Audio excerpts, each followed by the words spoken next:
Bună tuturor și bine ați venit sau revenit la mine pe channel.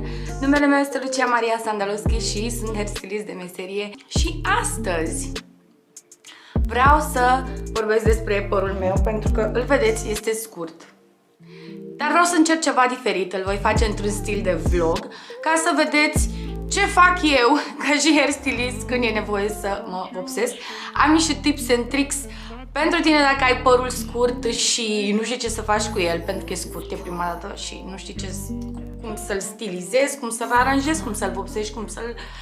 Nu știu, poate te inspir cu ceva. Așa că bine ai venit la mine pe channel, nu uita să dai un like, un share și un subscribe. Acesta este accountul meu de Instagram, poți să-mi dai follow acolo. Iar în descriere mai jos veți găsi pagina de Facebook, numărul meu de telefon pentru programări în cazul în care vreți sau aveți o întrebare.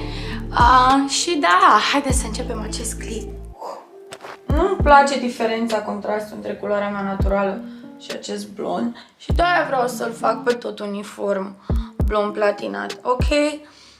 Haideți să începem acest clip și spuneam că va fi și un pic de vlog pentru că nu va fi chiar ca un tutorial. Eu vă arăt ce fac, mai vorbim puțin, mai discutăm un alta.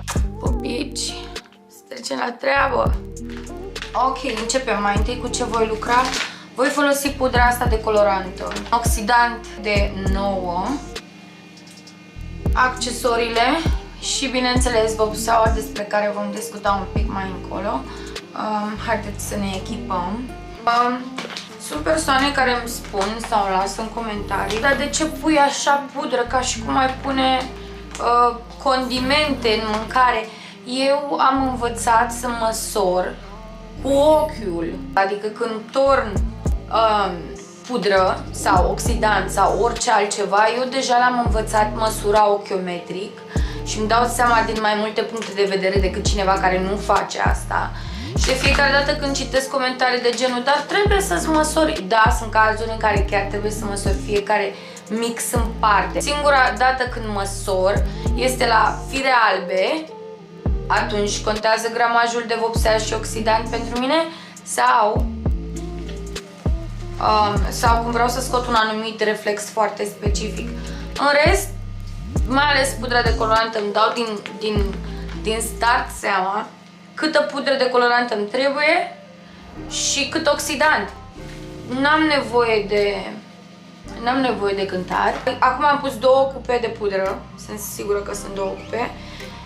Iar acum torn oxidant, câte puțin și amestec, pentru că pe mine mă interesează textura cel mai mult când vine vorba de pudră de colorantă. Nici nu-mi place să fie foarte densă așa și groasă, nici subțire și lichidă. Îmi place într-un anumit fel, smântânoasă, dacă aș putea să o descriu. Numai puțin, să vă arăt.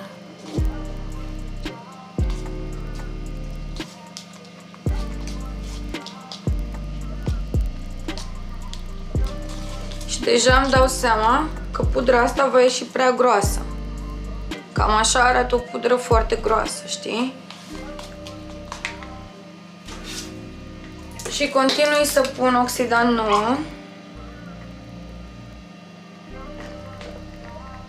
După ce am turnat cam atât, să zic că sunt vreo 10 ml acolo, amestec și știu sigur că va fi tot groasă. S-a mai omogenizat puțin, dar vedeți, e prea groasă. Mai trebuie puțin oxidant nou. Cam atât. Cam atât am pus și amestecăm și ne oprim. Deci vedeți cumva construiesc consistența perfectă. Îmi place consistența aceasta pentru că nu se usucă și rămâne pe păr, iar dacă rămâne pe păr înseamnă că pudra va avea un timp de acționare mai prelungit. Și asta mă interesează cel mai mult, să nu mi se usuce pudra. Da, aia e. Se pare că m-am decolorat. Și acum aștept. Este fără 10 în momentul de față. 45 de minute îl spăl. See you soon.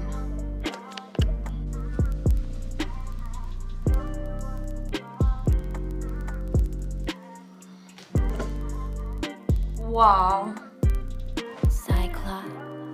E super pui.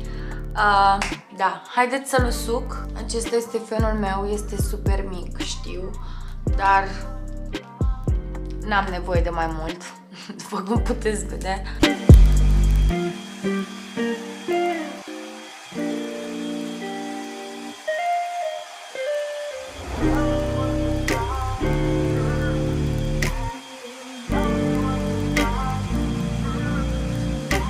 Aplic vopseaua și mă întorc imediat. M-am întors. Aștept 45 de minuțele cu vopseluța în păr și să vedem. M-am spălat pe păr, așa arată nuanța după ce m-am spălat. Va trebui să mă demachiez pentru că mi se întinsese tot machiajul. Tricoul este super ud. Vreau să folosesc gelul Vital Express și să mi-l pun pe păr. Foarte bune kiturile astea, le super recomand. Indiferent de lungimea lui, dacă vrei păr platinat, trebuie să ai grijă de el, să-l dai mereu cu tratamente. Bun, m-am dat cu masca pe păr și voi sta așa între o oră și peste noapte. Îmi place să-mi las tratamentul peste noapte, pentru că totuși procesul de decolorare apoi vopsire este un pic cam harsh pentru păr și dacă fac asta o dată la o lună jumătate, 2 luni, am nevoie de tratament intensiv, așa că o să las gelul Vital pe păr până a doua zi și mâine voi clăti. Ne auzim mâine! Cam așa arată părul meu scurt după ce l-am decolorat și fac asta o dată la o lună și jumătate, depinde cum simt. Pentru că este atât de scurt, se vede imediat rădăcina și de asta îl decolorez așa de repede. Probabil dacă era un pic mai lung, lăsam mai mult timp. Dar, da, cam atât mi-a crescut părul în 2 luni sau 3 luni de când l-am ras. Periuță și sunt foarte mândră de mine. Iuhu! Există acea preconcepție că părul scurt nu trebuie aranjat, e mai ușor, dar părul scurt trebuie aranjat, trebuie coafat. Altfel stă la 90 de grade în sus ca un pufulete și arată destul de dubios. Ce folosesc eu ca să-mi stilizez părul după ce l-am spălat? Multe persoane folosesc ceară sau produse din astea de styling. Mie îmi place uleiul de ricin. Pe părul umed, ulei de ricin. Îngroașă puțin firul, îi dă textură, îi dă luciu, dar nu aplic foarte mult, mai ales pe părul meu blond, care, știți, părul platinat este mai uscat decât firul de păr nedecolorat, așa că uleiurile sunt your best friend. My best friend este uleiul de ricin. E bun și pentru gene și pentru sprâncene. It's the best. Situațiile extreme, când vreau puțin țepi, puțin, știi ce vreau să zic, folosesc acest Got2b Ultra Glued Styling Gel. E un pic cam strong, dar o picăturică așa, știi, să-i dea puțină definiție. Iar acum vă voi mai arăta un produs care nu are nicio legătură cu styling-ul, dar este produsul meu preferat pentru păr și m-ați mai auzit că vorbesc despre el. Am făcut un clip cum să se regenereze părul mai de mult și a avut destul de mult succes, cred că am ajuns la 80.000 de vizualizări la el și vorbesc despre Alopexy.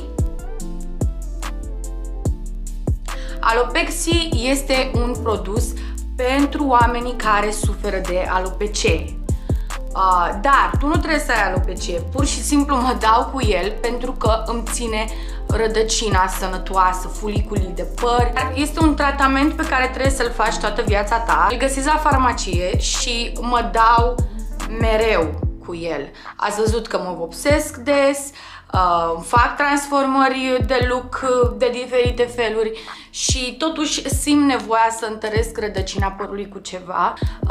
N-am rădăcina subțiată, părul meu este super des, dar am și grijă de el, chiar dacă este scurt, am grijă de el. Cam asta a fost clipul cum am eu grijă de un păr blond platinat super scurt. Sper că v-a plăcut clipul de astăzi. Nu vă supărați dacă dați și voi un subscribe sau un like sau un share, nu? Pentru că eu nu mă supăr. Nu mă supăr.